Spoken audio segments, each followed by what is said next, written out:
Hello everybody, my name is Shoelace and welcome to my first impressions on raw data.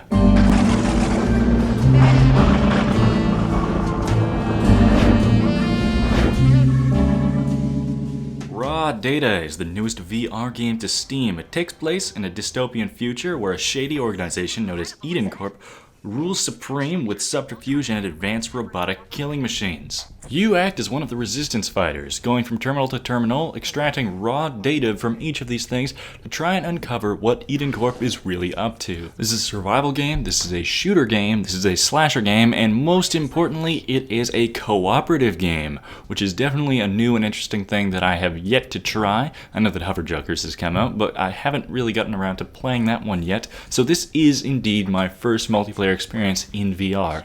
And I have to say that it is a very strange experience, especially when you end up communicating with your teammate via hand gestures to a point where you guys have an understanding with each other, which is extremely weird, but kind of fulfilling in a sense.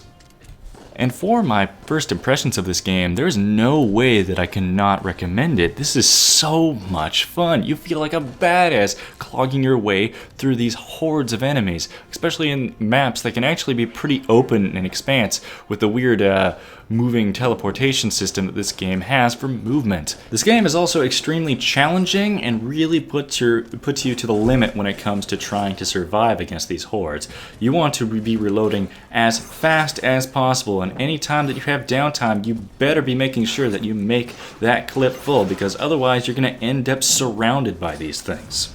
Currently, in the game as it stands, there are two heroes available, Bishop and Saija. Two very different heroes, but let's start with Bishop and see what he's all about. Bishop focuses on gunplay using his pistol at his side. Now, this gameplay is extremely fun. I highly recommend it, especially with the reloading mechanic. It really feels like I'm using a 9mm pistol to take down hordes and hordes of bad guys. Now, Bishop definitely has a leg up over his katana-wielding associate, mostly because he can keep range with a lot of the enemies in the game. Now, this gives him advantage, especially with taking out drones and explosive enemies that tend to knock people off of cliffs. So, it's definitely easier to start out with Bishop before moving into the katana-wielding friend. Bishop also has the main ability to create a bullet storm, making it so that he doesn't have to reload for a quick bit, so that he can mow down hordes of enemies in a row. Saija, in comparison, uses a flashblade, which is the weapon that she uses by choice in order to deflect bullets and slash enemies apart with a weird lightning effect. It's really cool. It's really satisfying to chop enemies apart.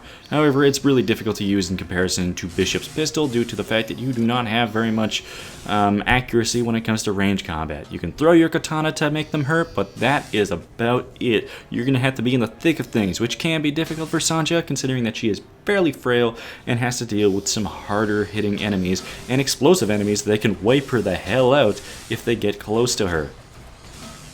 This game is a ton of fun for her to play as, but it's definitely a lot more difficult. It's definitely recommended that if you're going to be Saija, that you best have a Bishop with you, because otherwise you're probably going to get murdered by drones fairly easily. To be fair, I haven't played much of Saija, so it was very difficult for me to get an understanding of how she worked. So I usually played Bishop because I know how to use a pistol, but wielding a katana to take out guys who shoot rockets at me didn't really make much sense to me.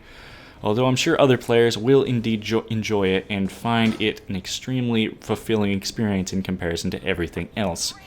This game is a ton of fun. I would highly recommend it because this game has a very small player base, mostly due to the fact that it's VR and multiplayer, which makes it extremely difficult.